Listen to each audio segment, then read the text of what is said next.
الحمد لله نحمده ونستعينه ونستغفره ونعوذ بالله من شرور أنفسنا وسيئات أعمالنا من يهده الله فلا مضل له ومن يضلل فلا هادي له وأشهد أن لا إله إلا الله وحده لا شريك له وأشهد أن محمدا عبده ورسوله يا أيها الذين آمنوا اتقوا الله حق تقاته ولا تموتن إلا وأنتم مسلمون يا أيها الناس اتقوا ربكم الذي خلقكم من نفس واحدة وخلق منها زوجها وبث منهما رجالا كثيرا ونساء واتقوا الله الذي تساءلون به والأرحام إن الله كان عليكم رقيبا يا أيها الذين آمنوا اتقوا الله وقولوا قولا سديدا يصلح لكم أعمالكم ويغفر لكم ذنوبكم ومن يطع الله ورسوله فقد فاز فوزا عظيما أما بعد فإن خير الكلام كلام الله وخير الهدي هدي محمد صلى الله عليه وسلم وشر الأمور محدثاتها وكل محدثة بدعة وكل بدعة ضلالة وكل ضلالة في النار وبعد. Donc Inch'Allah tabaraka wa ta'ala, on commence aujourd'hui le livre du jeûne,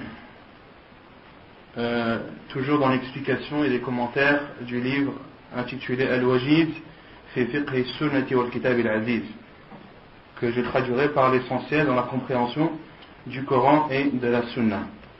Et les savants font ainsi lorsqu'ils écrivent des livres dans le fiqh. Ils divisent le livre en livres.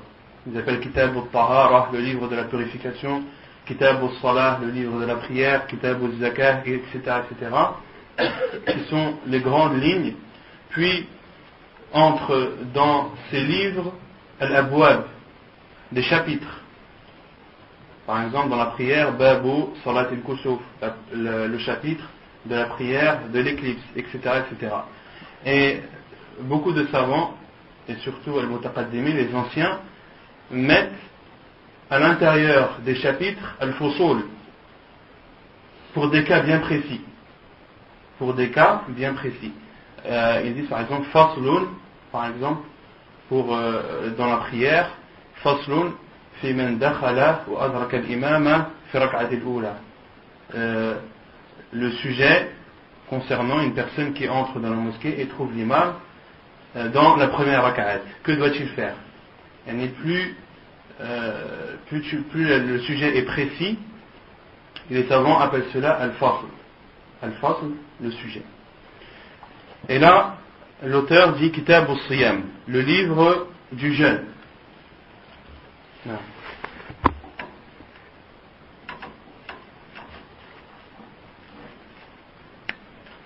Le livre du jeûne. Wa-Siyamu lughatan. Le terme al-Siyam en langue arabe veut dire al-imsak, le fait de s'abstenir.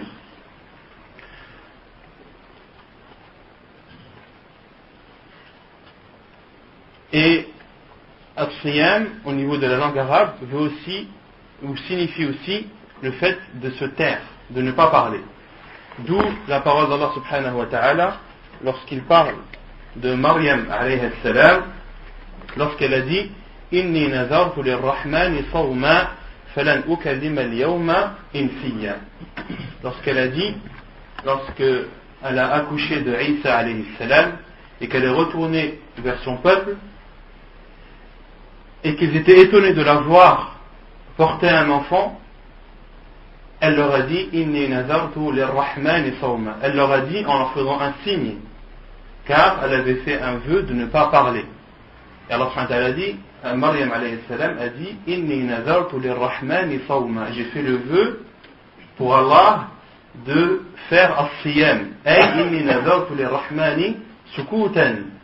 Le terme siyam dans ce verset signifie de se taire. Elle avait fait le vœu de se taire. Et elle a fait un signe à son peuple, justement, qu'elle ne parlerait pas pour laisser les explications à Isa alayhi salam qui a parlé alors qu'il était dans le berceau de sa mère. Et les Arabes disent aussi Famatil khiyal. Les chevaux se sont arrêtés. Lorsque l'on dit Famatil khiyal, Al-Khiyal qui est Jam'u Khayl, qui est le cheval. Lorsque l'on dit Samat al-Khiyal, c'est-à-dire que les chevaux se sont arrêtés de courir et de galoper. Donc ça c'est le terme, la signification au niveau de la langue arabe. Wa shar'an, et l'explication islamique de ce terme al-Siyam, les savants disent wal ma'na al-shar'i huwa al-imsak huwa at-ta'abbud afwan huwa at-ta'abbud lillahi bil imsaki 'an al-akli wash-shurbi wa sa'ir al-mufattirat min tulu' al-fajr ila ghurub ash-shams. Donc qu'est-ce que signifie al-Siyam en islam? Cela signifie de adorer Allah subhanahu wa ta'ala en s'abstenant de boire, de manger et en s'abstenant de tout acte qui annulerait le jeûne. De tout acte qui annulerait le jeûne. Wasa'ir al-mufattirat, qui sont autres que le fait de manger et le fait de boire. Car ce qui annule le jeûne n'est pas seulement le fait de boire et de manger, mais il y a d'autres choses qu'on verra Inch'Allah. Et ceci, min tulu' al-fajri ila ghurub ash-shams. Et ceci, de l'apparition de l'aube jusqu'au coucher du soleil. De l'apparition de l'aube jusqu'au coucher du soleil. Et beaucoup se trompent lorsqu'ils donnent la définition de Siyam et des autres adorations, et disent c'est le fait de s'abstenir de manger et de boire, et par exemple d'avoir des rapports avec sa femme, du lever ou de l'apparition de l'aube jusqu'au coucher du soleil. Cela n'est pas une définition précise, car le but du jeûne c'est quoi? C'est d'adorer Allah subhanahu wa ta'ala, comme il a dit la'allakum tattaqun, afin que vous le craigniez. Donc il faut absolument faire apparaître ce sens d'adoration dans la définition que l'on donne. D'où la parole des savants lorsqu'ils disent huwa at-ta'abbudu lillah, c'est d'adorer Allah subhanahu wa ta'ala. Comment? En s'abstenant de boire, de manger et de délaisser tout ce qui annule le jeûne de l'apparition de l'aube jusqu'au coucher du soleil. طيب يقول المؤلف حكمه, son jugement. صوم رمضان ركن من أركان الإسلام وفرض من فرائضه. L'auteur dit le jeûne du mois de Ramadan est un pilier parmi les piliers de l'islam et une de ses obligations, une des obligations de l'islam. Donc là ici, l'auteur parle directement du jeûne du Ramadan, Sawm Ramadan. Il faut savoir que le jeûne se divise en deux. Il y a le jeûne obligatoire et il y a le jeûne surérogatoire. Le jeûne obligatoire se divise en trois. Les savants disent Awalan Sawmu Ramadan. Deuxièmement, Sawmu al-Mukaffirat. Et troisièmement, Sawmu al-Nadr. Les trois types de jeûnes qui sont obligatoires. Le premier est le jeûne du mois de Ramadan, qui est une obligation, qui est même un des piliers de l'islam. Ensuite, il y a le jeûne de l'expiation, qui lui aussi est obligatoire. Qui connaît des exemples de jeûne d'expiation? Non? Celui qui jure, par exemple. Celui qui jure. Ahsan. Mais beaucoup se trompent sur cela. Celui qui jure et qui ne fait pas la chose.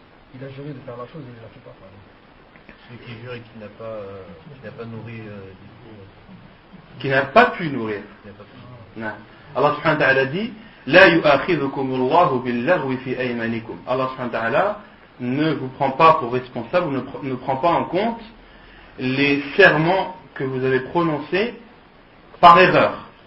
La yu'akhidhukumullahu bil-laghwi fi aymanikum.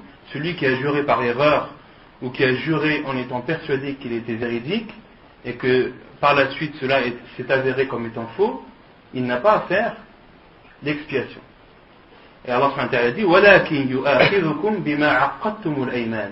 Mais Allah subhanahu wa ta'ala prend en compte les serments que vous avez faits en étant sûr de ce serment. Si par exemple tu jures par Allah que tu as fait telle chose, alors que tu sais pertinemment que cette chose, tu ne l'as pas faite. D'accord? Ou bien si tu dis, si jamais telle chose vient, eh bien je jure par Allah que je ferai cela. Quand tu as juré, tu étais sérieux dans ton serment. Donc là, وَلَكِنْ يُؤَاخِذُكُمُ اللَّهُ بِمَا عَقَّدْتُمُ الْأَيْمَانِ. Là, Allah subhanahu wa ta'ala prend en compte ce serment et il dit فَكَفَّارَتُهُ إِطْعَامُ عَشَرَةِ مَسَاكِينَ. Et son expiation est de nourrir 10 pauvres. مِنْ أَوْسَطِ مَا تُطْعِمُونَ أَهْلِيكُمْ. Et comment nourrir ces pauvres? Tu les nourris comme tu as l'habitude de nourrir ta famille. أَوْ كِسْوَتُهُمْ. Ou bien alors, si tu ne peux pas nourrir ces pauvres, tu dois alors les vêtir. Et les savants disent, les vêtir, c'est-à-dire de leur donner les vêtements qui leur permettent de couvrir la aura pendant la prière.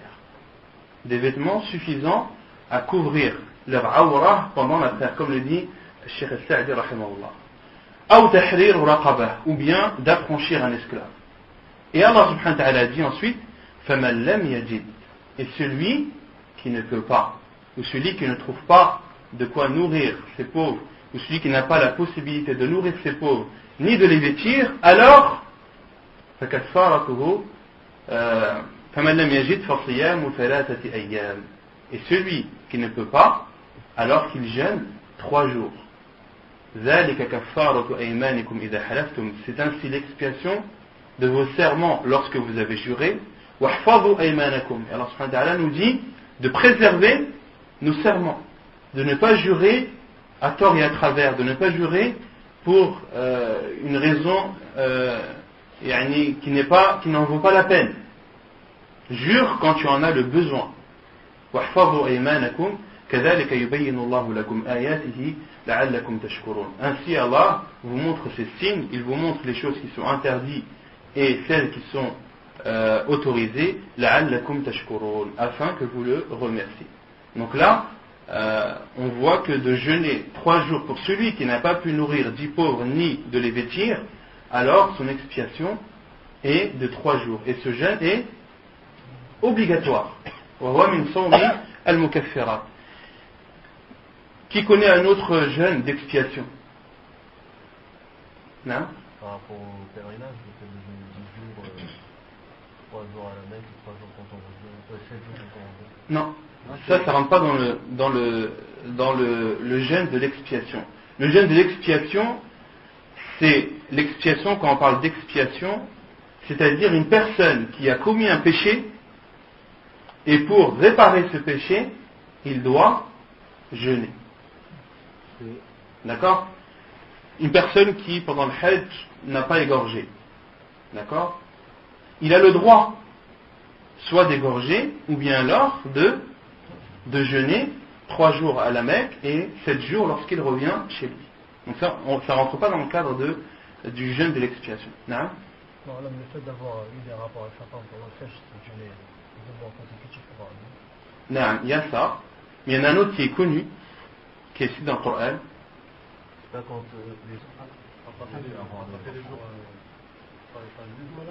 Non, celui qui tue une personne par erreur. Non, celui qui tue un musulman par erreur. ومن يقتل مؤمنا خطأ فتحرير رقبة مؤمنة ودية مسلمة إلى أهله إلا أن يصدقوا فإن كان من قوم عدو لكم وهو مؤمن فتحرير رقبة مؤمنة وإن كان من قوم بينكم وبينكم ميثاق فدية مسلمة إلى أهله وتحرير رقبة مؤمنة فمن لم يجد فصيام شهرين متتابعين توبة من الله وكان الله عليما حكيما. Allah subhanahu wa ta'ala dit dans le Coran selon le sens, et celui qui a tué un croyant par erreur, si ce croyant fait partie d'une tribu ou d'un peuple envers qui il y a des accords, alors il doit payer la fidya. La fidya qui est une amende très très lourde, qui s'élève à l'époque du prophète sallallahu alayhi wa sallam, de donner 100 chamelles. Et de rajouter à cela l'affranchissement d'un esclave. Et Allah subhanahu wa ta'ala a dit فَمَنْ لَمْ يَجِدْ, et celui qui ne peut pas, فَصِيَامُ شَهْرَيْنِ مُتَتَابِعَيْنِ, qu'il jeûne alors 2 mois consécutifs. Il doit jeûner 2 mois consécutifs, il n'a pas le droit de s'arrêter ne serait-ce qu'1 heure. Il doit jeûner 2 mois consécutifs, tawbatan min Allah. Ceci pour, comme étant un repentir vers Allah subhanahu wa ta'ala. Et Allah dit wa kana Allahu aliman hakima. Allah subhanahu wa ta'ala est sage et tout savant. Il est le tout savant et le très sage.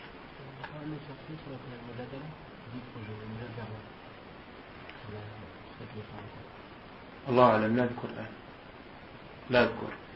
Et donc ça c'est les exemples de Sawm al-Mukaffirat, le jeûne d'expiation qui lui est obligatoire. Et il y a aussi Sawm al-Nuzur, le fait de jeûner à la suite d'un vœu. Un vœu qui est sous condition ou sans condition. Car le vœu, tu peux dire par exemple, je fais le vœu de jeûner 15 jours pour Allah subhanahu wa ta'ala. Ces 15 jours deviennent pour toi une obligation. Que ce jeûne soit avec une condition ou sans condition. Car certains mettent des conditions. Si par exemple, je réussis à mon examen, eh bien je jeûnerai 1 mois pour Allah. Si tu as ton examen, alors il te sera obligatoire de jeûner 1 mois. Et ce genre de vœu, le prophète sallallahu alayhi wa sallam a dit innama yustakhraju min al-bakhil. C'est déconseillé car cela sort ou provient de l'avare. De l'avare qui ne fait le bien que lorsqu'il en a. D'accord? Donc ça, les savants disent qu'il est déconseillé, car le prophète sallallahu alayhi wa sallam a dit innama yustakhraju min al-bakhil, car ce genre de vœu ne provient que de l'avare. Donc là, l'auteur parle du jeûne du Ramadan, Sawm Ramadan. Donc il dit que c'est un pilier parmi les piliers de l'islam et une de ses obligations. Quelle est la preuve?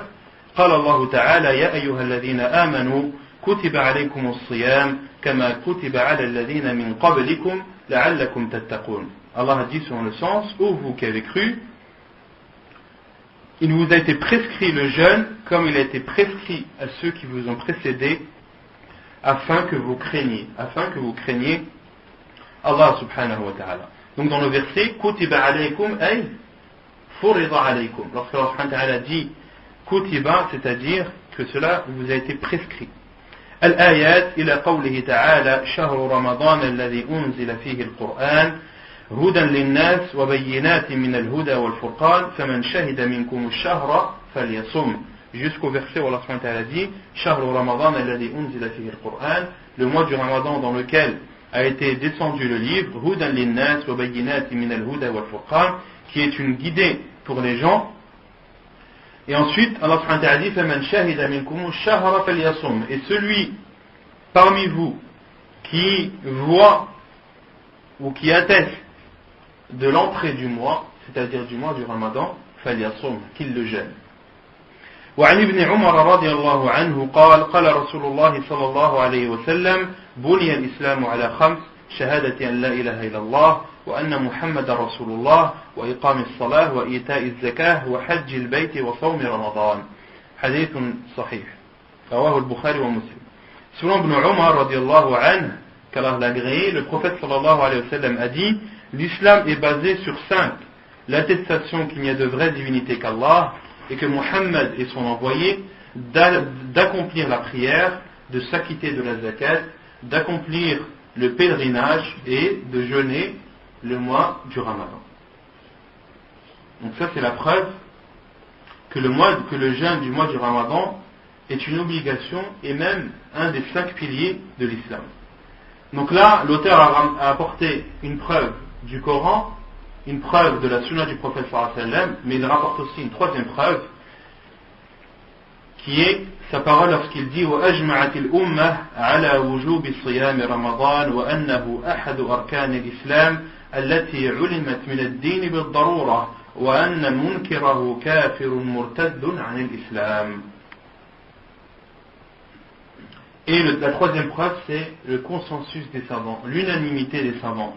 Comme il le dit, وَأَجْمَعَتِ الْأُمَّةِ, la communauté est unanime sur l'obligation du jeûne du mois du Ramadan et qu'il fait partie des piliers de l'islam, التي علمت من الدين بالضرورة, qui est reconnu au niveau de l'islam comme étant ainsi, sans aucun doute, sans laisser un espace de dialogue sur ce sujet-là. le jeûne du mois du Ramadan est une obligation. Il n'y a aucun doute, il n'y a aucune divergence entre les savants de l'islam. Et ce n'est pas un point où, par exemple, on peut être tolérant. Ce n'est pas un point où on peut dialoguer avec une personne ou faire un débat, est-ce que le jeûne du mois du Ramadan est obligatoire ou non. Il n'y a même pas besoin de faire un débat, le sujet est clos. Le sujet est clos, d'où la parole ensuite de l'auteur lorsqu'il dit وَأَنَّ مُنْكِرَهُ كَافِرٌ مُرْتَدٌ عَنِ الْإِسْلَامِ. Et celui qui renie le jeûne du mois du Ramadan est un mécréant qui sort de l'islam. Le sujet est clos, et celui qui doute sur l'obligation du jeûne du mois du Ramadan n'est pas un musulman. فَهُوَ كَافِرٌ مُرْتَدٌ عَنِ الْإِسْلَامِ. Il sort de l'islam. Et lorsque les savants disent d'un sujet qu'il fait partie min al-ma'loum min ad-din bid-darura, tous ceux qui renient cela sont mécréants. Par exemple, tahrim al-khamr, l'interdiction de l'alcool et du vin. Ajma'at al-umma ala tahrim al-khamr. La communauté, lorsqu'on dit la communauté, on parle des savants de l'islam. D'accord? Parce que le prophète sallallahu alayhi wa sallam a dit la tajtami'u ummati ala dalalah, que ma communauté n'est pas unanime sur un égarement. Lorsqu'il dit la communauté, le prophète sallallahu alayhi wa sallam parle de qui? Des savants, de ceux qui sont connus pour leur science et leur piété. D'accord? Parce que attendre que la communauté musulmane, qui à notre époque comporte plus d'1 milliard de personnes, attendre que toutes ces personnes soient d'accord sur un sujet, tu as le temps de vieillir, de mourir et d'être ressuscité. Et c'est quelque chose d'inconcevable. Lorsque l'on parle de ijma' al-ummah, l'unanimité de la communauté, on parle de l'unanimité des savants de l'islam. Donc je disais que l'interdiction de l'alcool est unanime chez les savants. Et celui qui renie l'interdiction de l'alcool, celui qui dit l'alcool n'est pas haram,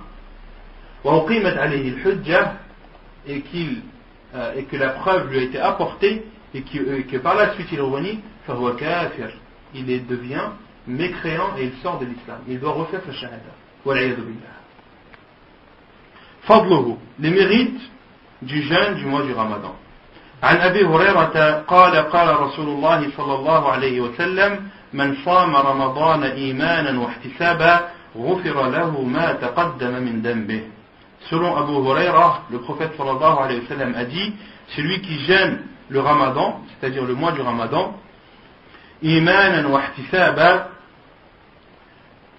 avec foi en Allah subhanahu wa ta'ala et en rendant véridique ses paroles, أي إيمانا بالله وتصديقا بخبره واحتسابا أي تحسبا للأجر والثواب المحصل من صوم رمضان. Comme le disent les savants, celui qui jeûne du mois du Ramadan avec foi, en ayant la foi en Allah subhanahu wa ta'ala, واحتسابا, et en espérant la récompense de son jeûne, غفر له ما تقدم من ذنبه. Alors ses péchés antérieurs, c'est-à-dire ces péchés passés, seront pardonnés. Et les savants disent que les péchés pardonnés dans ce hadith, ce sont les petits, as-sara'ir, car les grands, la budda min tawbah, car pour que les grands péchés soient pardonnés, il faut obligatoirement faire le repentir. Et quant à la ziyada qui dit wa ma ta'akhkhar, elle est faible. Les savants disent que cette ziyada est faible, car dans certaines versions du hadith, le prophète sallallahu alayhi wa sallam, les savants, certains rapportent que Allah subhanahu wa ta'ala pardonne les péchés antérieurs et postérieurs, autrement dit les péchés passés et futurs. La version qui parle des péchés futurs n'est pas authentique. Elle n'est pas authentique. La seule qui est authentique, c'est celle qui parle des péchés précédents, des péchés passés. وعن أبي هريرة أن رسول الله صلى الله عليه وسلم قال قال الله عز وجل كل عمل ابن آدم له إلا الصيام فإنه لي وأنا أجزي به والصيام جنة فإذا كان يوم صوم أحدكم فلا يرفث ولا يصخب ولا يجهل فإن شاتمه أحد أو قاتله فليقل إني صائم مرتين والذي نفس محمد بيده لخلوف فم الصائم أطيب عند الله يوم القيامة من ريح المسك. وللصائم فرحتان يفرحهما إذا أفطر فرح بفطره وإذا لقي ربه فرح بصومه. Hadith muttafaqun alayh. Selon Abu Huraira, un autre hadith qui nous montre les bienfaits, les mérites du jeûne du Ramadan, selon Abu Huraira, le prophète sallallahu alayhi wa sallam a dit, Allah subhanahu wa ta'ala a dit, autrement dit c'est un hadith qudsi, un hadith où le prophète sallallahu alayhi wa sallam nous informe de la parole d'Allah subhanahu wa ta'ala. Donc Allah subhanahu wa ta'ala dit, kullu amal ibn Adam lah, tous les actes du fils d'Adam sont à lui, illa siyam, sauf le jeûne, fa innahu li wa ana ajzi bih, car il est à moi et c'est moi qui lui en donne la récompense. Quant à cette phrase, il y a trois explications des savants, comme le dit le Cheikh Ibn Uthaymin rahimahullah ta'ala. La première explication, kullu amal ibn Adam lah, tous les actes des fils d'Adam sont à lui, c'est-à-dire que la bonne action est multipliée, on l'avait dit, au minimum par 10, et elle peut être multipliée jusqu'à 700, voire plus. Illa siyam fa innahu li, sauf le jeûne, car il est à moi, ay sawabu siyam laysa lahu had, c'est-à-dire qu'il est à moi, et c'est moi qui en donne la récompense, c'est-à-dire sans limite. Que la récompense que je peux attribuer à celui qui jeûne est sans limite. Ça c'est la première explication. Vous avez compris ou pas? La deuxième, kullu amal ibn Adam lah, ay amal ibn Adam yuqtassu minha lil mazlum, ya'ni ya'khudhu minha lil mazlum min al-zalim. Autrement dit, Cheikh Ibn Uthaymin dit la deuxième explication, c'est tous les actes du fils d'Adam sont à lui. C'est-à-dire qu'elles lui appartiennent et que le jour du jugement, on pourra enlever de ses bonnes actions pour les donner à ceux éventuellement à qui il aura fait du tort. Car le prophète sallallahu alayhi wa sallam a dit à ses compagnons un jour, à votre avis, qui est le muflis? Qui est celui qui est pauvre? Qui est le muflis parmi vous? Qui est celui qui est pauvre parmi vous? Et les compagnons radiyallahu anhum ont dit, man la dinar lahu wa la dirham, celui qui n'a ni dinar ni dirham en sa possession. Et le prophète sallallahu alayhi wa sallam a dit là, il a dit non, al muflisu man ya'ti yawm al qiyamah, le pauvre est celui qui viendra le jour du jugement, wa hasanatuhu mithlu al jibal, et ses bonnes actions seront en grande quantité comparables à des montagnes. Fayati wa qad zalama hadha, et il viendra le jour du jugement alors qu'il aura offensé telle personne. Wa daraba hadha, il aura frappé telle personne. Wa shatama hadha, il aura insulté telle personne. Wa akhadha mala hadha, et il aura pris l'argent de telle personne. Fayukhadhu min hasanatihi فيأخذ هذا من حسناته وهذا من حسناته. Et le prophète sallallahu alayhi wa sallam a dit, et chacune de ces personnes qui ont été offensées par celui-ci prendront de ses bonnes actions. Celui qui a été frappé prendra de ses bonnes actions. Celui à qui on a volé l'argent prendra des bonnes actions du voleur. Celui qui aura été insulté prendra les bonnes actions de celui qui l'aura insulté. فإذا لم يبق من حسناته شيء, et cet homme qui sera venu avec des bonnes actions comparables à des montagnes, lorsqu'il n'aura plus de bonnes actions, lorsqu'il n'aura plus de bonnes actions à donner, alors il prendra des mauvaises actions de ces gens qu'il a offensés.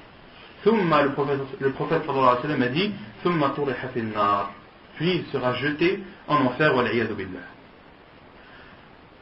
Donc tous les actes appartiennent au fils d'Adam, c'est-à-dire qu'on pourra lui enlever ses actes s'il aura éventuellement offensé quelqu'un. Illa siyam, sauf le jeûne, fa innahu li, Allah subhanahu wa ta'ala a dit, le jeûne, cet acte m'appartient. Donc, que même s'il a offensé des personnes, on prendra de ses bonnes actions, sauf les bonnes actions qu'il aura eues grâce au jeûne, grâce au siyam. d'accord, grâce au siyam, les bonnes actions qu'il a eues grâce au jeûne resteront en sa possession et ne seront en aucun cas données aux personnes, même si ce sont des personnes offensées par lui. C'est clair? La deuxième explication. Et la troisième, كل عمل ابن آدم أي كل عمل ابن آدم له عفوا كل عمل ابن آدم له أي كل عمل ابن آدم يمكن أن يريد به حظ من الدنيا. Tous les actes du fils d'Adam lui appartiennent ou sont à lui, c'est-à-dire que tous les actes, il peut les faire en voulant ou en espérant une récompense dans cette vie d'ici-bas. إلا الصيام فإنه لي, sauf le jeûne, car il le fait pour moi. Autrement dit, une personne qui fait la prière, elle peut très bien faire la prière parce que les gens la voient, pour que les gens disent un tel est pieux, ou pour que les gens disent Masha'Allah, lui fait la prière, je le vois tout le temps à la mosquée, tout le temps au premier sauf, alors que lui, il fait cette prière pour justement les gens, pour que les gens disent cela de lui. Donc tous les actes que la personne fait, il peut, ce n'est pas tout le temps, et heureusement, il peut les faire en espérant un bien d'ici-bas, ou en espérant une récompense, ou ne serait-ce qu'un remerciement. Sauf as-siyam, sauf le jeûne, car c'est une adoration qui est invisible. C'est une adoration entre le Seigneur, entre le serviteur et son Seigneur. Tu peux très bien être dans une assemblée de 100 personnes, et parmi ces 100 personnes, une est en train de jeûner, sans que tu ne le saches. Et l'inverse, celui qui n'est pas sincère, il peut très bien être parmi 100 jeûneurs et ne pas jeûner. Il peut très bien manger en cachette. D'accord? Donc celui qui jeûne, il le fait obligatoirement avec sincérité pour Allah subhanahu wa ta'ala, car ce n'est pas quelque chose de visible. D'accord? Rien ne prouve. Comment est-ce que tu peux savoir qu'une personne jeûne ou pas? Ne serait-ce qu'en la voyant. Tu peux pas. Tu es obligé de lui offrir à manger, qu'elle refuse, et encore, elle peut très bien refuser sans que tu saches qu'elle gêne. Elle peut très bien te dire non, j'ai pas faim, ou j'ai pas envie de manger, ou autre excuse, sans pour autant que tu ne saches que cette personne est jeûneur. Donc, la troisième explication est cela, que tous les actes peuvent être faits par le fils d'Adam en espérant une récompense de cette vie d'ici-bas, mais quant au jeûne, c'est quelque chose de discret, quelque chose de secret qui est entre la personne et son Seigneur. Ensuite, le prophète sallallahu alayhi wa sallam a dit وَالصِّيَامُ جُنَّةٌ, et le jeûne est une protection. فَإِذَا كَانَ يَوْمُ صَوْمِ أَحَدِكُمْ فَلَا يَرْفُثْ, et lorsque l'un d'entre vous jeûne, فَلَا يَرْفُثْ, qu'il ne dise pas des paroles vulgaires, وَلَا يَسْخَبْ, qu'il ne crie pas. As-sakhbu, les savants disent que c'est le fait de crier et de s'énerver. وَلَا يَجْهَلْ, et qu'il ne fasse pas les actes des personnes ignorantes. فَإِنْ شَاتَمَهُ أَحَدٌ أَوْ قَاتَلَهُ, et si une personne lui porte atteinte, soit par sa langue ou par ses mains, أَوْ قَاتَلَهُ, ou bien alors qu'il veut se battre avec lui, فَلْيَقُلْ إِنِّي صَائِمٌ, qu'il dise je jeûne, qu'il dise je jeûne marratayn, 2 fois, qu'il dise je jeûne. Et les savants ont divergé sur cela dans la parole du prophète sallallahu alayhi wa sallam, lorsqu'il dit فَلْيَقُلْ إِنِّي صَائِمٌ, qu'il dise je suis jeûneur ou je jeûne. Est-ce qu'il doit le dire à voix haute ou est-ce qu'il doit le dire à voix basse? Qui connaît la réponse? Le hadith qui avance. Non? Comment on comprend le hadith qui avance? Comment on comprend le hadith, c'est que c'est à voix haute, Allahu a'lam. Si c'était aussi clair. فَلْيَقُلْ إِنِّي صَائِمٌ, on peut comprendre فَلْيَقُلْ فِي نَفْسِهِ إِنِّي صَائِمٌ. Et on peut comprendre qu'il dise à sa personne, pour la calmer, pour se calmer, je suis ou je jeûne. Et on peut comprendre cela de la parole du prophète sallallahu alayhi wa sallam. فَلْيَقُلْ إِنِّي صَائِمٌ, et فَلْيَقُلْ لِنَفْسِهِ إِنِّي صَائِمٌ حتى لا يغضب. D'accord, car quelqu'un qui veut se battre avec toi, le sang il monte tout de suite au cerveau. Donc si tu dis inni sa'im, c'est une formule qui va te faire rappeler que tu es en état de jeûne et que tu ne dois pas t'énerver. L'imam Nawawi rahimahullah a dit واختلفوا في معناه فقيل يقوله بلسانه جهرا يسمعه الشاتم والمقاتل فينزجر غالبا وقيل لا يقوله بلسانه بل يحدث به نفسه ولو جمع بين الأمرين كان حسنا. Donc l'imam Nawawi rahimahullah a dit, et ils se sont divergés, c'est-à-dire les savants, sur le sens de cela, certains ont dit qu'ils le disent à voix haute pour que celui qui le cherche ou celui qui l'insulte sache qu'il est en état de jeûne et qu'il le laisse tranquille. Waqila et d'autres savants ont dit qu'il doit le dire, qu'il ne doit pas le dire à voix haute, mais qu'il doit le dire dans son fort intérieur. Et l'imam Nawawi rahimahullah dit وَلَوْ جُمِعَ بَيْنَ الْأَمْرَيْنِ كَانَ حَسَنًا. Et celui qui peut faire les deux, cela est encore mieux. Si tu peux le dire à voix haute et le dire à ta personne, cela est encore mieux. وَالَّذِي نَفْسُ مُحَمَّدٍ بِيَدِهِ, et je jure par celui qui détient l'âme de Muhammad entre ses mains, لَخَلُوفُ فَمِ الصَّائِمِ أَطْيَبُ عِنْدَ اللَّهِ يَوْمَ الْقِيَامَةِ مِنْ رِيحِ الْمِسْكِ. Que l'haleine du jeûneur est meilleure chez Allah le jour du jugement que l'odeur du musc. Que l'odeur du musc. Certains savants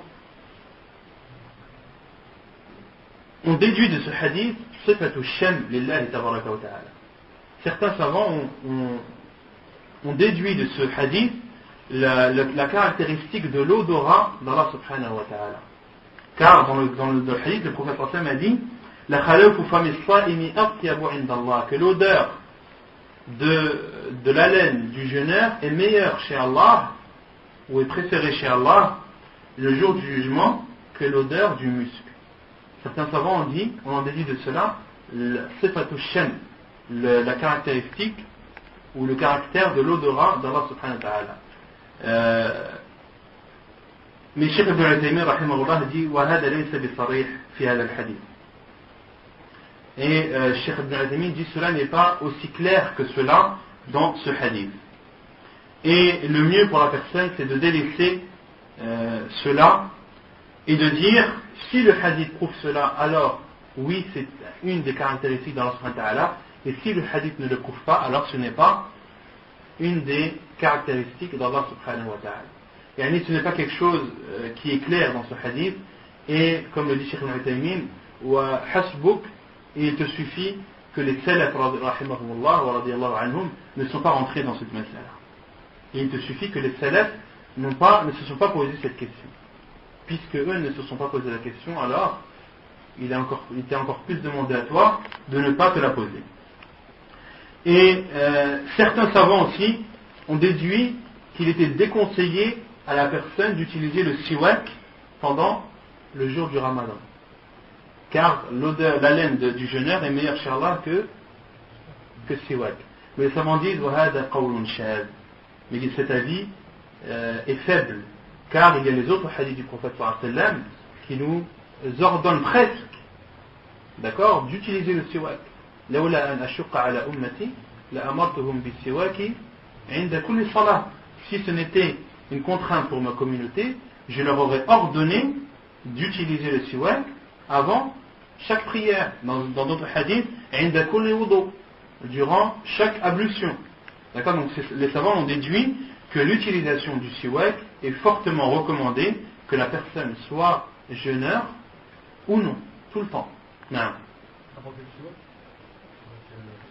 Tout ce qui a des siwak. Voilà, après ce que je sais des savants, c'est que tout siwak, qu'il soit à la menthe ou à la fraise, c'est un siwak, donc tu as le droit de l'utiliser. Non. Ensuite, le prophète sallallahu alayhi wa sallam a dit وَلِلصَّائِمِ فَرْحَتَانِ يَفْرَحُهُمَا. Et pour le jeûneur, il y a deux joies, ou le jeûneur connaît deux joies. إِذَا أَفْتَرَ فَرِحَ بِفِطْرِهِ. Lorsqu'il mange, il est content de manger, ou lorsqu'il coupe son jeûne, il est content de l'avoir coupé. وَإِذَا لَقِيَ رَبَّهُ فَرِحَ بِصَوْمِهِ. Et lorsqu'il rencontre son Seigneur, il sera content d'avoir jeûné. Hadith rapporté par Al-Bukhari et Muslim. وعن سهل بن سعد أن النبي صلى الله عليه وسلم قال إن في الجنة بابا يقال له الريان يدخل منه الصائمون يوم القيامة لا يدخل منه أحد غيرهم يقال أين الصائمون فيقومون لا يدخل منه أحد غيرهم فإذا دخلوا أغلق فلم يدخل منه أحد. حديث متفق عليه. Et selon Sahl ibn Sa'd, le prophète sallallahu alayhi wa sallam a dit il y a dans le paradis une porte appelée Ar-Rayyan, par laquelle entreront les jeûneurs le jour du jugement, la yadkhulu minhu ahadun ghayrahum. personne autre que les jeûneurs ne traverseront cette porte. Yuqal, et il sera dit, Ayna as-sa'imun, où sont les jeûneurs? Fayaqumun, ils se lèveront. La yadkhulu minhu ahadun ghayrahum, personne hormis eux n'entrera par cette porte. Faïda dakhalu, et lorsqu'ils entreront au paradis par cette porte, ughliqa, cette porte sera fermée. Falam yadkhul minhu ahad, et plus personne ne traversera cette porte par la suite. Hadith rapporté par Al-Bukhari et Muslim. Non. Par rapport à ce hadith qui est obligatoirement jeûne sur rogatoire, parce que tous les musulmans jeûnent normalement. Tous les musulmans jeûnent, c'est plus vrai à notre époque.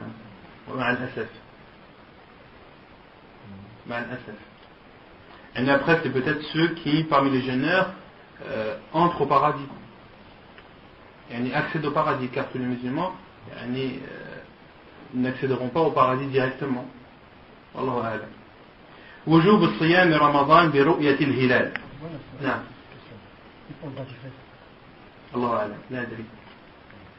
faudrait que je fasse une recherche, Inch'Allah. وجوب الصيام رمضان برؤية الهلال. L'obligation de jeûner du mois du Ramadan après la vision de la lune. عن أبي هريرة رضي الله عنه قال قال رسول الله صلى الله عليه وسلم صوموا لرؤيته وأفطروا لرؤيته فإن غم عليكم الشهر فعدوا 30. حديث متفق عليه. Et selon Abu Hurayra radiyallahu anhu, le prophète sallallahu alayhi wa sallam a dit, jeûnez après sa vision ou lors de sa vision, wa aftiru, et arrêtez le jeûne lors de sa vision, فإن غم عليكم, et si il est caché. Donc le prophète sallallahu alayhi wa sallam, lorsqu'il parle de la vision, il parle de la lune. Jeûnez à sa vision, c'est-à-dire de la lune, et abstenez-vous à sa vision, c'est-à-dire de la lune. فإن غم عليكم, et si il est caché, ou si elle est cachée, c'est-à-dire la lune. فإن غم عليكم الشهر فعدوا 30. Et si la lune est cachée, alors comptez le mois comme étant 30 jours. Autrement dit, si on prend le mois de Sha'ban, si par exemple le 29e jour de Sha'ban, on regarde le ciel et on ne voit pas la lune. D'accord? Si elle est, parce qu'elle n'est pas apparente tout simplement, ou parce qu'elle est cachée, alors qu'est-ce qu'on doit faire? Fa'uddu 30, de compléter les 30 jours. Car les mois lunaires sont soit de 29 jours ou soit de 30 jours. Vous ne trouverez jamais un mois lunaire de 31 jours. Et vous les connaissez les mois lunaires ou pas? Qui connaît les mois lunaires? Ils sont nombre de combien? 12. Personne ne les connaît? Même dans le désordre? Non? Muharram, qui est le premier. Ensuite, Safar, Rabi' al-Awwal, Rabi' al-Thani, Jumad al-Awwal, Jumad al-Thani, Rajab, Sha'ban, Ramadan, Shawwal, Dhul Qa'dah et Dhul Hijjah. Non, ça c'est les 12, et parmi ces 12, 4 sont sacrés. Lesquels? Muharram. Il y en a 3 qui se suivent et un qui est tout seul. Les 3 qui se suivent sont Muharram, Dhul Qa'dah et Dhul Hijjah. Ce sont les 3 qui se suivent. Et celui qui est tout seul, c'est Rajab. Non, c'est Rajab. Qui sont les 4 mois sacrés. Et donc dans ce hadith, le prophète sallallahu alayhi wa sallam a dit jeûnez à sa vision et arrêtez de jeûner, c'est-à-dire considérer la fin du Ramadan à sa vision. فإن غم عليكم, et s'il est caché, alors comptez 30 jours. Et sur ce hadith, il y a beaucoup de choses à dire. La première, le prophète sallallahu alayhi wa sallam nous dit de jeûner à la vision de la lune. Somo li ru'yatihi. Les savants ont dit que d'attester de l'entrée du mois du Ramadan, c'est une chose qui est religieuse. C'est un acte religieux. Et cet acte religieux, le prophète sallallahu alayhi wa sallam nous a dit de le constater avec quoi? Avec la vision de nos yeux. D'accord? Et Cheikh al-Islam Ibn Taymiyyah rahimahullah a rapporté l'unanimité des savants que les calculs astronomiques ne sont pas pris en compte dans les choses religieuses, comme d'attester le premier jour du mois du Ramadan. Bi-ijma' al-ulama. Il y a l'unanimité des savants sur cela. Et ceux qui ont dit que l'on a le droit d'utiliser les calculs astronomiques sont quelques personnes à notre époque qui ont dit cela. Mais auparavant, cela n'était pas connu des savants de l'islam. Et les savants sont catégoriques. Les savants de l'islam à notre époque sont catégoriques que le seul moyen d'attester que le mois du Ramadan entre, c'est la vision à l'œil humain, de regarder avec son œil. Certains savants ont autorisé d'utiliser les télescopes, comme Cheikh Ibn Baz et Cheikh Ibn Uthaymin rahimahumallah, ils disent que la ba'sa bihi, qu'il n'y a pas de mal à utiliser des jumelles ou à utiliser un télescope pour scruter le ciel et ainsi voir avec son œil l'apparition de la lune. Et Cheikh Al-Albani rahimahullah, lui, n'autorise pas cela. Il dit que la lune doit être vue à l'œil nu. La lune doit être vue à l'œil nu. Ensuite, il y a un sujet où les savants ont divergé. Lorsque le prophète sallallahu alayhi wa sallam a dit Sumu li ru'yatihi wa aftiru li ru'yatihi, jeûnez à sa vision et abstenez-vous du jeûne à sa vision.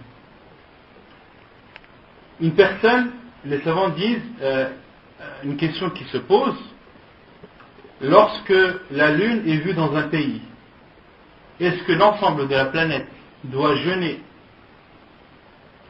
car ce pays a vu la lune, ou bien alors chaque pays a sa vision? Et c'est un sujet où il y a une divergence des savants. Certains savants disent, lorsque un pays musulman voit et que la vision est reconnue islamiquement, car on verra ensuite comment est-ce que la vision est reconnue et certifiée, alors il est du devoir de l'ensemble des pays musulmans, il est du devoir de l'ensemble des musulmans de toute la planète de jeûner. Car le prophète sallallahu alayhi wa sallam a dit Sumu li ru'yatihi wa aftiru li ru'yatihi, jeûner à sa vision. Et le prophète sallallahu alayhi wa sallam, lorsqu'il dit jeûner, il parle à l'ensemble de la communauté. Il parle à l'ensemble de la communauté. Donc ça c'est le premier avis et c'est l'avis de la plupart des savants. D'autres savants ont dit non. Lorsqu'un pays voit la lune, les pays qui en sont loin, il ne leur est pas obligatoire de jeûner. Seuls les pays à proximité, qui sont dans la même zone, dans la même latitude ou longitude, alors ce pays doit jeûner et les pays à proximité aussi doivent jeûner.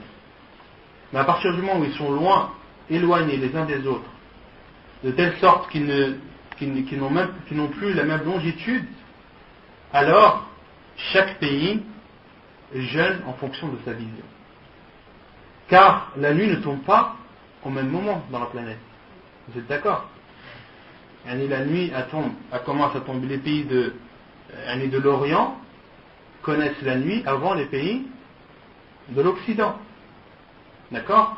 Et ces savants disent et comparent et disent les heures de prière diffèrent d'un pays à un autre. Il peut très bien, dans un pays, il peut très bien être l'heure de Dhuhr et dans un autre l'heure de l'Asr. Et les musulmans ici divergent. Certains prient Dhuhr, d'autres prient à l'Asr.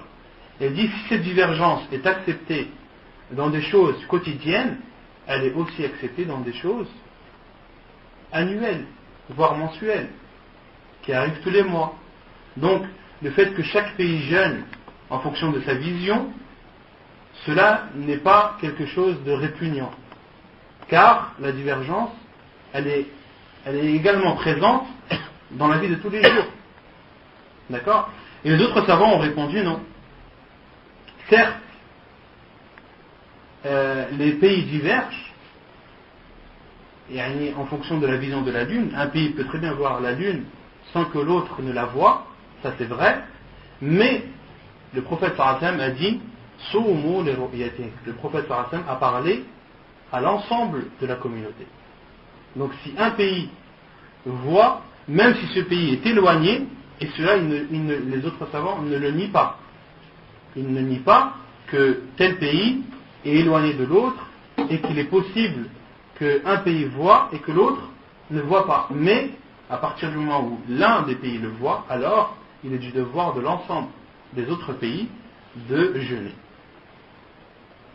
Et les savants qui disent que pour chaque pays et ceux qui sont proches de lui à sa vision, ils utilisent aussi un hadith, le hadith de Qurayb radiyallahu anhu, lorsque al-Fadl radiyallahu anha l'a envoyé dans la région du Sham pour une affaire.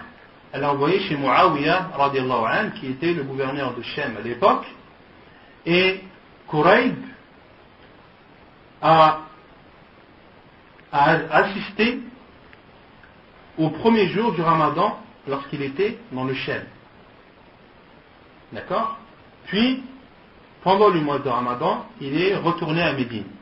Et à Médine, il a vu Abdullah ibn Abbas radiyallahu anhu, ils ont parlé, puis Abdullah ibn Abbas radiyallahu anhu lui a demandé quand est-ce que vous avez jeûné? Et Qurayb lui a répondu, nous avons jeûné le vendredi. Et Abdullah ibn Abbas lui a dit, as-tu vu la lune? Il a dit oui, j'ai vu la lune, les gens l'ont vue, et Muawiyah, qui était le gouverneur à l'époque, a ordonné aux gens de jeûner également. Et Abdullah ibn Abbas radiyallahu anhu lui a répondu, quant à nous, nous avons jeûné le samedi. Et nous allons continuer le jeûne 30 jours, ou bien alors, à moins que nous voyions la lune. Nous allons continuer le mois 30 jours, à moins que le 29e jour, nous voyions la lune. Et Qurayb lui a dit, ne prends-tu pas en considération le fait que Muawiyah radiyallahu anhu ait jeûné le vendredi? Il lui a dit non, la hakada allamana Rasulullah sallallahu alayhi wa sallam. Non, car c'est ainsi que nous a enseigné, ou c'est ainsi que nous a appris le prophète sallallahu alayhi wa sallam. Et les savants ont déduit que Abdullah ibn Abbas a dit c'est ainsi que le prophète sallallahu alayhi wa sallam leur a enseigné, c'est-à-dire que chaque pays ou chaque région a sa vision et il doit prendre en considération sa vision et non celle des autres. Et d'autres savants ont dit non, la parole de Abdullah ibn Abbas n'est pas claire. Lorsqu'il a dit hakada amarana Rasulullah sallallahu alayhi wa sallam, ce n'est pas clair. Et ce que l'on comprend de ce hadith d'Abdullah ibn Abbas, c'est qu'un pays, lorsqu'il a commencé à jeûner, il doit continuer son jeûne. Même si entre-temps, d'autres personnes d'un autre pays viennent lui informer qu'ils ont jeûné avant. À partir du moment où un pays a commencé à jeûner, il ne fait pas marche arrière. Comme le dit Cheikh Al-Albani rahimahullah ta'ala. Donc ça, ce sont les deux avis les plus connus. Et il y a le troisième avis qui est le plus répandu à notre époque, c'est que chaque pays jeûne en fonction de ce qu'a décidé son gouverneur.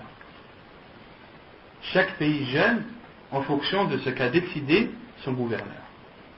Si le gouverneur décide que le jeûne, que tel jour est le premier jour du Ramadan, alors il est du devoir de tous ceux qui sont sous son pouvoir de jeûner ce jour.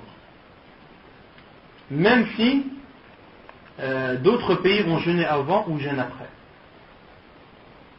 D'accord? Ça c'est l'avis de beaucoup de savants de notre époque, comme Cheikh Al-Albani rahimahullah et d'autres savants. Ils disent, et même, comme le dit Cheikh Al-Albani rahimahullah, même si le gouverneur atteste que le premier jour, que tel jour est le premier jour du Ramadan, sans fondement islamique. Même si on considère par exemple que le gouverneur dit voilà, selon les calculs astronomiques, le premier jour du Ramadan sera tel jour. Et qu'est-ce qu'on a dit sur les calculs astronomiques? Qu'ils ne sont pas pris en compte. D'accord? Donc d'attester le premier jour du Ramadan à travers les calculs astronomiques, cela n'est pas pris en considération. Ijma' al-ulama, on a dit à l'unanimité des savants. Mais Cheikh al-Albani rahimahullah dit, même s'il atteste cela, eh bien il est du devoir de tous ceux qui sont sous son pouvoir d'obéir. Pourquoi? Car les savants ont été contraints à dire cela. Pourquoi? Car la communauté musulmane à l'échelle mondiale ne fait pas le jeûne le même jour. D'accord? Et quoi que tu fasses, tu trouveras toujours un pays qui jeûnera avant ou après l'autre. Tu ne trouveras pas tous les pays musulmans jeûner un seul jour. Les savants disent que cela n'a jamais eu lieu. Cela n'a jamais eu lieu depuis 14 siècles. D'accord? Donc, vu l'état de la communauté et le fait qu'elle n'arrive pas à se mettre d'accord sur un jour que tout le monde jeûnerait, alors, comme on dit, autant minimiser les dégâts.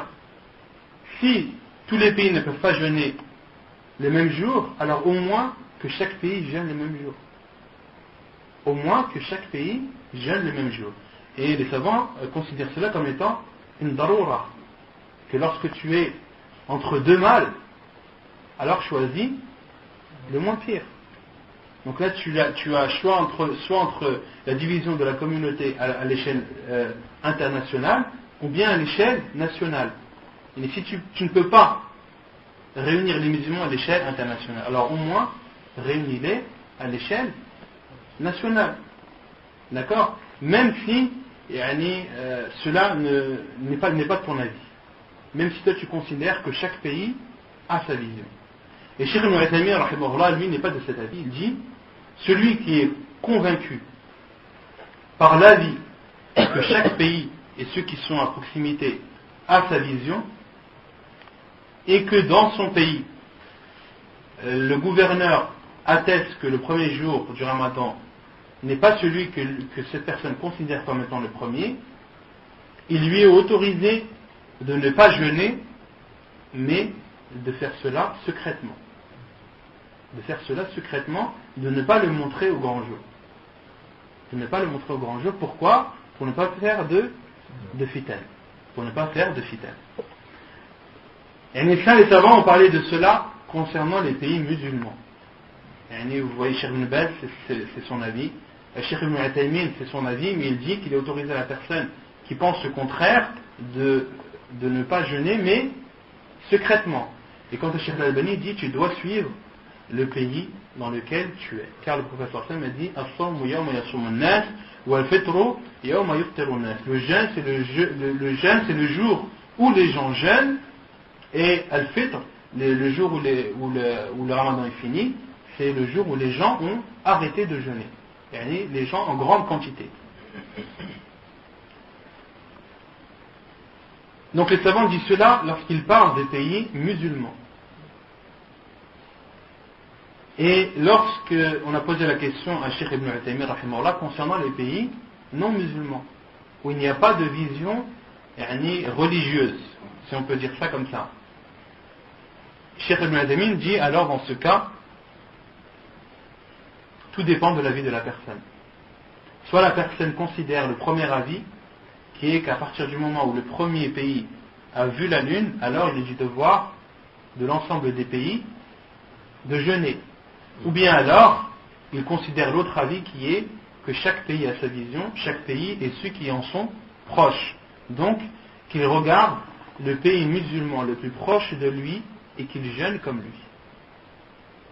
Ça c'est l'avis de Cheikh Ibn Uthaymin rahimahullah ta'ala. Mais il y a une question qu'il faudrait qu'on pose aux savants, qui est concernant nous, bon, je parle de la France, est-ce qu'il est autorisé de considérer l'autorité comme le CFCM comme un moyen de réunir les musulmans de France? savez que le CFCM, officiellement, c'est lui qui représente les musulmans. D'accord? C'est, comment ils appellent ça? Une instance représentative. C'est une instance représentative des musulmans de France. Et la question qu'il faudrait que l'on pose, Inch'Allah, que je poserai aux savants, est-ce qu'il est autorisé d'utiliser cette instance comme, c'est-à-dire, autrement dit, que si le CFCM déclare que le premier jour du Ramadan est, par exemple, le lundi, alors qu'il serait du devoir de tous les musulmans de France de jeûner le lundi, même si ce CFCM a déclaré cela à travers les calculs astronomiques. D'accord? Donc ça c'est une question qu'il faudrait poser, Inch'Allah ta'ala, mais sinon la réponse actuelle c'est celle de Cheikh Ibn Uthaymin rahimahullah. La réponse actuelle c'est celle de Cheikh Ibn Uthaymin, celui qui considère le premier avis alors qu'il gêne avec le premier pays ayant déclaré la vision, et celui qui est convaincu par le second alors qu'il gêne avec le pays musulman le plus proche de lui. Wallahu a'lam.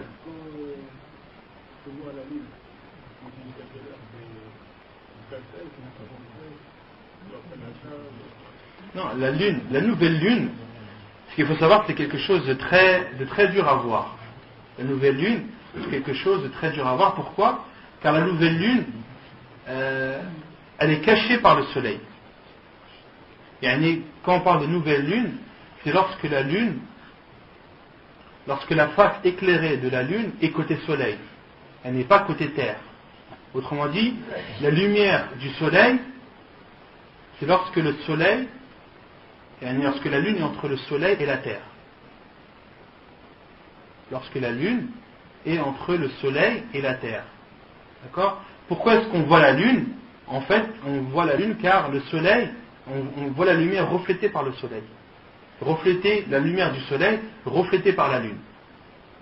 D'accord? Mais en fait, lorsqu'on est sur terre, la lune, ce qu'on voit lorsqu'on voit le croissant, lorsqu'on voit le premier quartier, le dernier quartier, en fait, c'est la lumière du soleil qui est reflétée vers la terre par la lune. Et lorsque la lune est entre le soleil et la terre, d'accord, la lumière de la lune est reflétée directement vers le soleil. Elle n'arrive pas à la terre. C'est pour cela qu'on voit le noir. C'est pour cela que pendant la nouvelle lune, le ciel est très sombre. Car la lumière du soleil n'est pas réfléchie par la terre, par la lune. Et à partir du moment où la lune se décale du soleil, c'est là où il va y avoir une petite lumière du soleil reflétée par la lune qui va nous arriver. Et justement, cette lumière, elle est très difficile à voir. En général, elle apparaît quelques minutes après le ghurub, après le coucher du soleil. Quelques minutes après le coucher du soleil, il faut scruter le ciel, parce que la lune, elle va, ce petit trait, ce petit croissant très fin, va apparaître, mais très peu de temps. En général, ce sont des spécialistes, ceux qui ont l'habitude de scruter le soleil, de voir la lune, qui peuvent la voir. Mais des amateurs, c'est rare qu'ils puissent voir le croissant de lune, juste après la nouvelle lune. C'est clair ou pas? Donc il se voit que après al-ghurub, après le coucher du soleil. Plus de questions? J'avais une question sur le jeûne. Juste avant, quand tu disais qu'on pouvait dire qu'on n'avait pas faim. Par exemple, si un jeûneur il jeûne, il ne veut pas manger. Qu'on n'a pas faim? Par exemple, si tu disais, quelqu'un disait par exemple, soit il n'a pas faim ou il ne veut pas manger, par exemple. Non. Et si un jeûneur il a faim, mais il ne veut pas dire qu'il jeûne, on peut dire on n'a pas faim ou on doit dire non, on ne mange pas? Il ne faut pas mentir. Voilà. Faut pas mentir. Après, tu trouves ce que tu veux, faut pas mentir. Mais après, même si tu dis je jeûne, il n'y a rien qui t'interdit cela. Ah, parfois, pour éviter, par exemple, pour garder pour nous-mêmes. Non, si tu mens pas, tu peux. Ok, d'accord. Comment est-ce que le mois est attesté ou certifié? يثبت شهر رمضان برؤية الهلال ولو من واحد عدل أو إكمال عدة شعبان 30 يوما. عن ابن عمر قال تراءى الناس الهلال فأخبرت رسول الله صلى الله عليه وسلم أني رأيته فصام وأمر الناس بصيامه. حديث صحيح رواه أبو داود. Donc l'entrée du mois du Ramadan ou le début du mois du Ramadan est attesté par la vision de la lune, ne serait-ce que par une seule personne juste. Min wahidin adl. Min wahidin adl. Ne serait-ce que d'une personne juste. Qu'est-ce qu'une personne juste? Al-adl. Qui connaît la définition d'une personne adl? Une personne juste, islamiquement parlant. Déjà, il faut qu'elle soit musulmane. Non. Non. Les savants disent, al-adl, c'est celui qui fait les obligations, qui met en pratique les obligations, walam yaf'al kabira walam yusir ala saghira. C'est celui qui s'acquitte des actes obligatoires qu'Allah subhanahu wa ta'ala a obligés. C'est celui qui ne fait pas de grands péchés, et c'est celui qui ne persiste pas à faire des petits péchés. C'est une personne adl, ce que les savants appellent al-adl. C'est clair?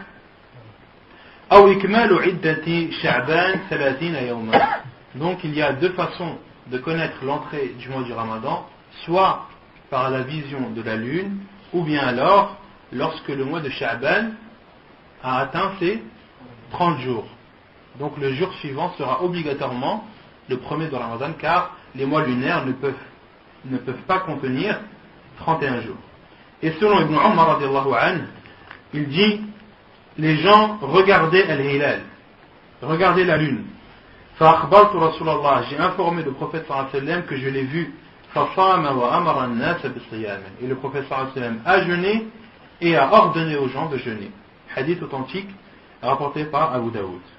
فإن لم يرى الهلال لغيم أو نحوه أتموا عدة شعبان 30 يوما.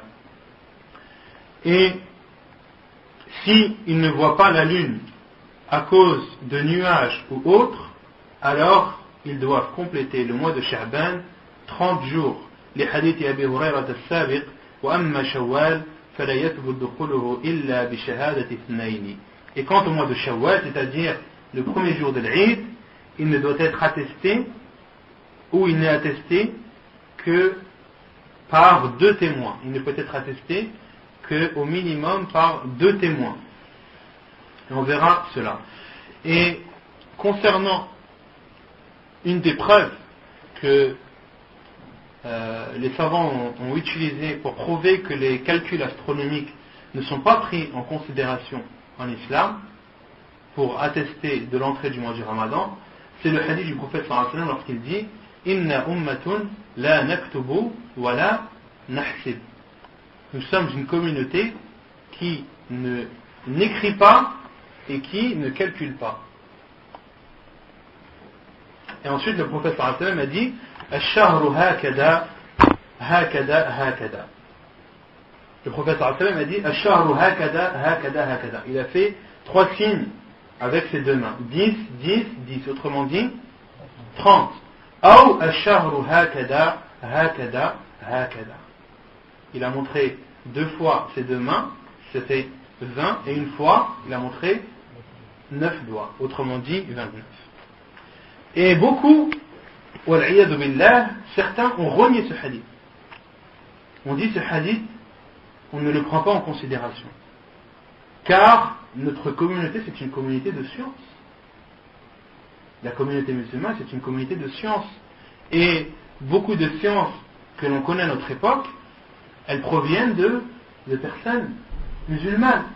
Beaucoup de personnalités musulmanes, surtout les anciennes, elles ont été connues pour leur science, dans tous les domaines. Et le prophète sallallahu alayhi wa sallam a dit dans ce hadith Inna ummatun la naktubu wa la nahsib. Nous sommes une communauté qui n'écrit pas et qui ne compte pas. Et les savants ont dit que la parole du prophète sallallahu alayhi wa sallam, il ne faut pas la prendre dans sa globalité. Pourquoi? Car le prophète sallallahu alayhi wa sallam a expliqué ensuite. Il a dit Ash-shahru hakada hakada hakada. Le prophète sallallahu alayhi wa sallam nous a dit ensuite que le mois est de 30 ou de 29. D'accord? Autrement dit, les savants ont dit que en matière de définition d'un mois lorsqu'il entre ou lorsqu'il sort,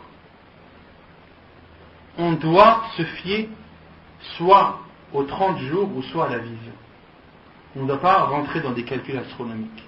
N'importe quel musulman doit être capable d'attester qu'un mois entre et qu'un mois sort.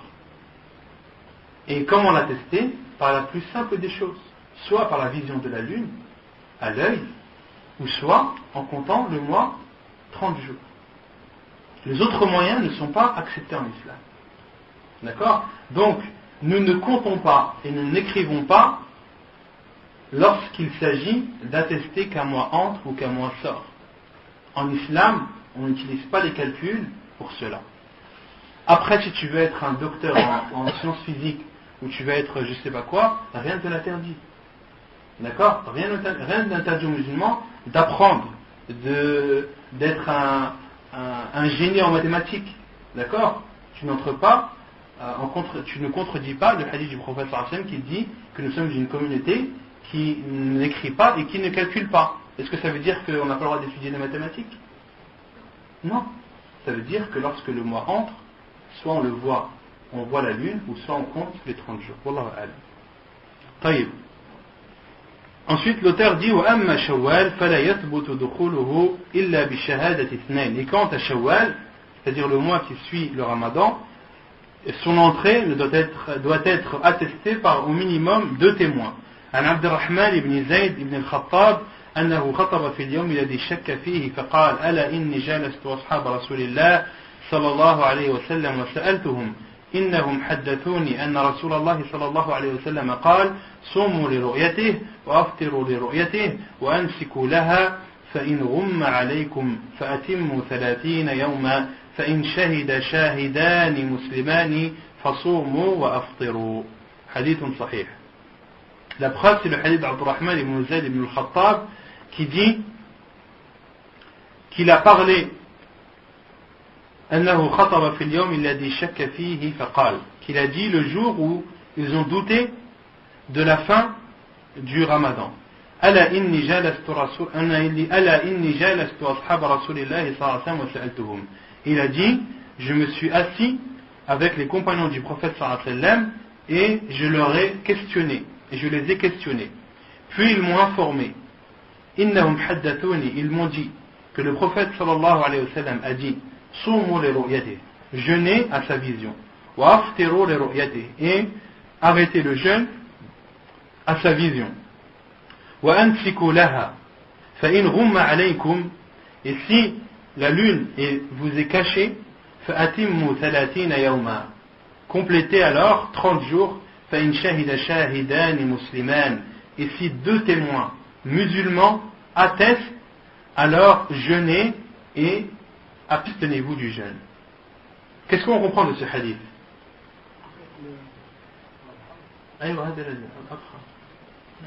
وأمسكوا لها, c'est faites le Eid en fonction de cette vision. En fonction de cette vision, déduisez-en le jour où vous allez égorger votre bête, autrement dit, Yawm al-Eid. Et dans d'autres hadiths, le prophète sallallahu alayhi wa sallam a dit As-sawmu yawma tasawmun, wal-fitru yawma tuftirun, wal-adha yawma tudahhun. Et le jour du sacrifice, c'est le jour où les gens sacrifient. Dans ce hadith, on en déduit que le prophète sallallahu alayhi wa sallam a dit فَإِنْ شَهِدَ شَاهِدَانِ مُسْلِمَانِ فَصُومُوا وَأَفْطِرُوا. Et si 2 musulmans attestent, alors jeûnez et abstenez-vous du jeûne. Autrement dit, le prophète sallallahu alayhi wa sallam ici a donné comme condition pour attester de l'entrée et de la sortie du mois, il a donné 2 témoins. Il a dit qu'il fallait 2 témoins pour l'entrée et la sortie du mois. وعن أمير مكة الحارث بن حاطب قال عهد إلينا رسول الله صلى الله عليه وسلم أن نمسك للرؤيا فإن لم نره وشهد شاهد عدل مسكنا بشهادتهما.